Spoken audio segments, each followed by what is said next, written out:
This is part two. Hi, everybody. This is Angelo Quinones, and you reach I Am Ministries. I Am Ministries is designed to give you dependable and accurate answers that come straight from God's holy and inspired word, the Bible. Ha Biblia, by the way. I used to say Biblios, it rolls on the tongue better than Biblos, but, it's really Biblos and not Biblios. I used to say Kate, the gospel Kate Ioannin. So that's just the deal. I used to say Logos. Okay. It seems silly now. It's just like growing up in the Bronx and saying word up, man. And now when you look at it, you say, this is kind of childish, It's like, it's really amazing to behold.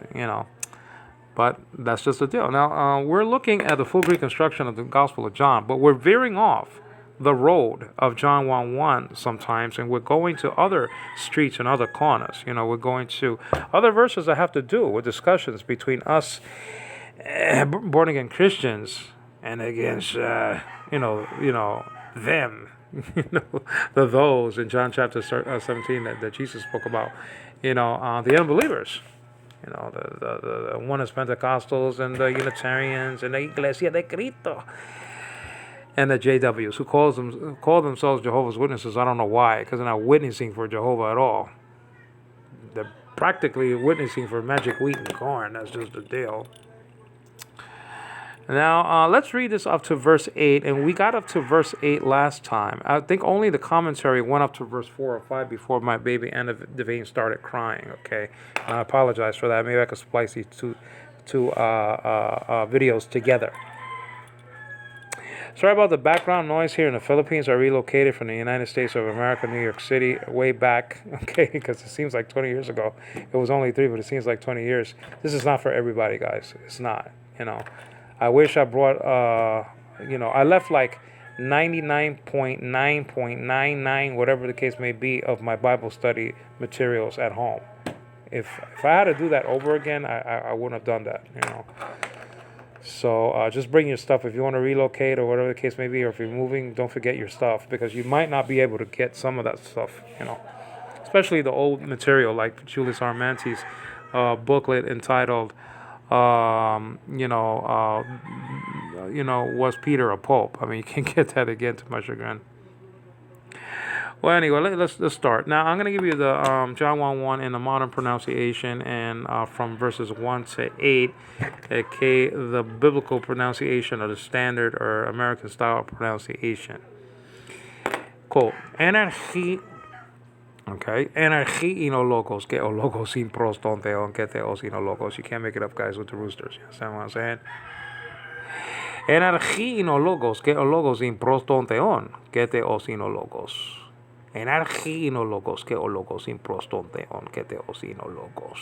Okay, so that's John 1:1, according to the modern pronunciation. And throw in there a little bit of Hebrew. The Hebrew New Testament by, translated from the Textus Receptus by Gigi Collier and T. Frey way back in 1817. Okay, you can still get that on Amazon.com, by the way. And so that's just the deal. And it goes something like this. Bereshit Haya Hadabar, Hadabar Hayaim, Ha Elohim, Wa Elohim Haya Hadabar. I mean, you could say Va for and, but different strokes for different folks. Bereshit Haya Hadabar, Hadabar Hayaim, Ha Elohim, Wa Elohim Haya Hadabar.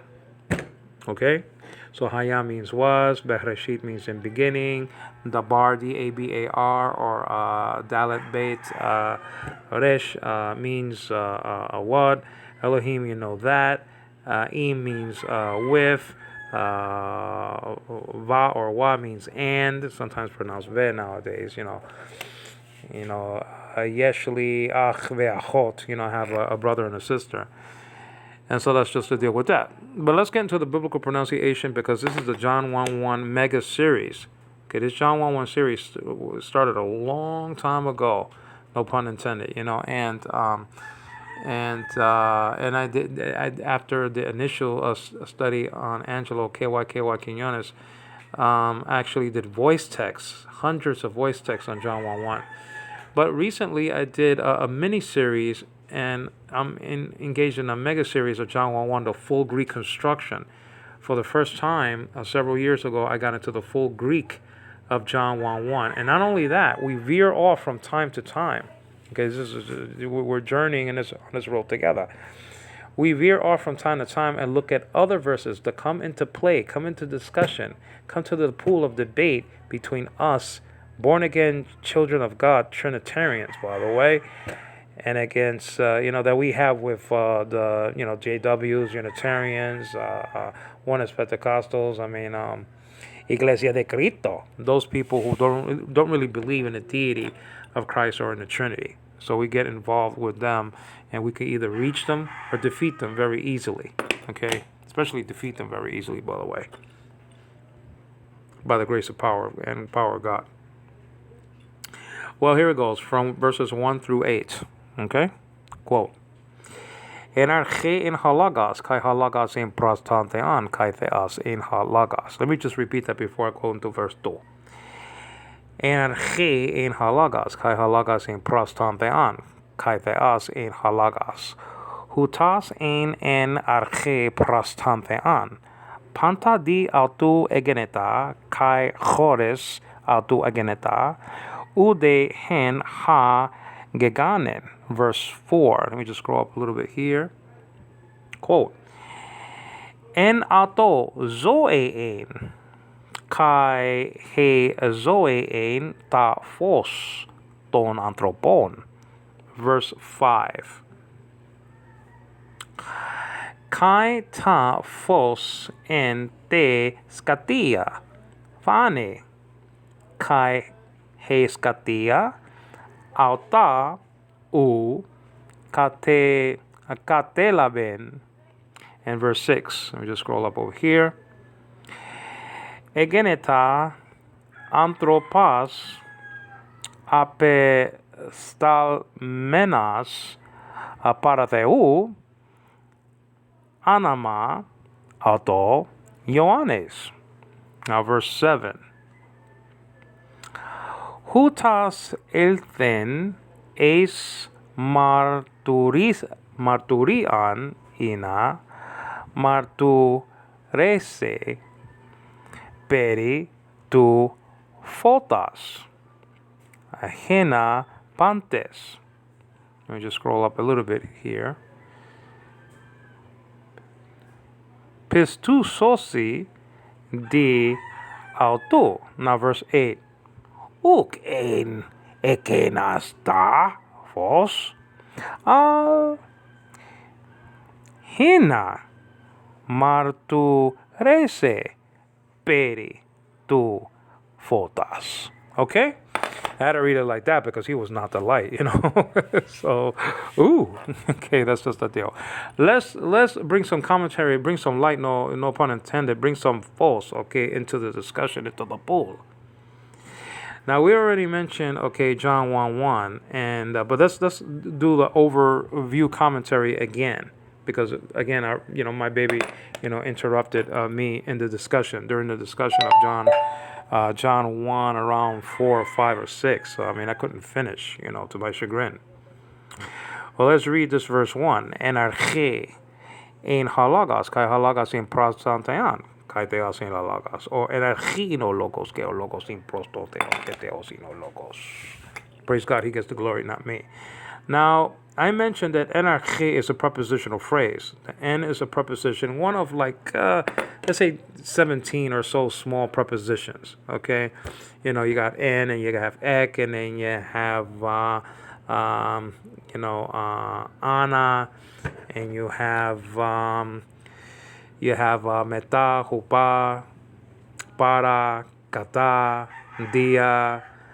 So you have pras and pra, and so you have all these small prepositions that right here is the part of the prepositional phrase. The object of the preposition arche is the noun here. Okay, so you have the preposition and it looks like ev, doesn't it? Right after the one. Remember that you read Greek from left to right, never from right to left. Okay, unless you're parsing the word, but that's not really reading it. That's just parsing it. That's taking apart and looking at its component parts. Okay, that's not reading through a text. it's unlike Hebrew and Aramaic that you read from right to left, unless you're reading to break up the syllables in Hebrew. So I mean, you can go backwards, but in order to do other things instead of just reading it. So you read from left to right. Greek, you read from left to right. Hebrew, you read from right to left. Okay, so we're starting at the left-hand side, obviously, next to the 1 over here. And it looks like F, doesn't it? Capital E, that's a capital epsilon. And so that's easy to detect, okay? This letter is very, very important, okay? This is, in Greek, it could be used for several things. It could be used for a connecting, it could be used as a connecting vowel, connecting two letters together. You get that in the perfect tense, giganen. That's a perfect example of that. And then the V-looking letter is never a V. There isn't any V in biblical Greek. There is a V in modern Greek, the vita, which is the beta, that can be a V or a B.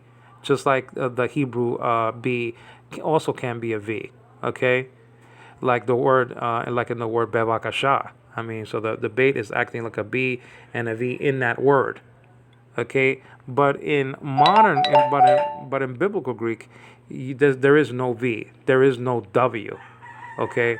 I mean, there isn't any of those sounds. There isn't any H in biblical Greek, okay? Like the Hebrew hey, okay, is an H.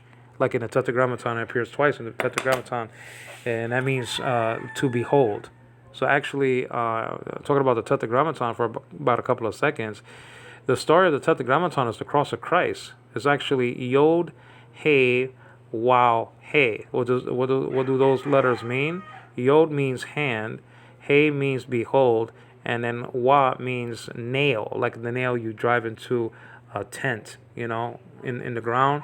And then another Hey means behold. So it's actually hand, behold, nail, behold. That's the story of Christ right there in the Tetragrammaton.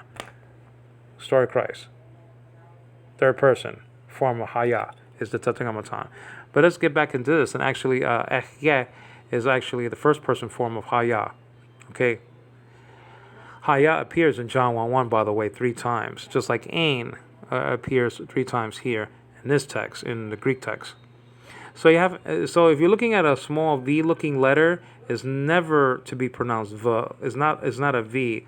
It's an N, like in Nancy. So the V-looking letter in Greek, okay, when it's small, when it's big, it just looks like an N, a capital N. When it's capitalized, it looks like an N. But when it's small, it looks like a V, and it's not a V. It's an N, like in Nancy. Okay, so it's N. Preposition taking the dative case. Prepositions takes cases. It takes all prepositions takes at least one case. Let's just put it like that. Okay. Some take 2. Some take 3. Okay. This takes one case. The dative case, and the dative case has to do with interest. Is one of 8 cases. Yes, I said 8. I didn't say 4. I didn't say 5. I'm a traditionalist. Okay, I believe in preaching about all the cases, okay, in Greek, not just 4 or 5. I mean, they made applesauce out of some